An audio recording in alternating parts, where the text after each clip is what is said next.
As Central Ohio digs out from a few inches of snow and ice, the death toll from this weekend's massive storm is growing. Hello to you, everybody. Thanks for being with us for NBC4 at 11. I'm Carrie Charles. And I'm Sierra Johnson in for Colleen Marshall. At least 65 people died because of the storm. A majority of those deaths happening in Buffalo, New York. There have been more than 30 storm-related deaths there. The victims are being found in their cars, homes, and even in snowbanks. Some even died while trying to dig their way out. Many people here in Central Ohio have ties to Western New York. NBC4's Eric Halperin shares how this storm is affecting them.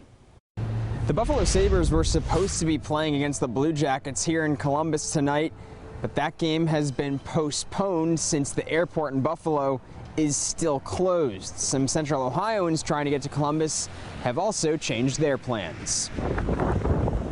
Several days after the snow started falling, Western New York is still digging out from the historic holiday weekend blizzard. It's just unreal, like nothing I've ever been. And I was in the blizzard of '78 in Columbus, so I did experience that, and I experienced this, and this is worse. Jane Schweitzer is from Powell. She spent Christmas with her 94-year-old aunt a little north of Buffalo. She ended up driving there a day early last week to beat the storm and make sure she was there with her aunt. It meant a lot because if I were back in Columbus and she had been here by herself, I probably would have worried about her. A little south of her in Buffalo is the Froz family. Frank moved to Central Ohio in the 80s. His sister Lorianne has lived in Buffalo her whole life. At times during the storm, she couldn't even see her neighbor's house.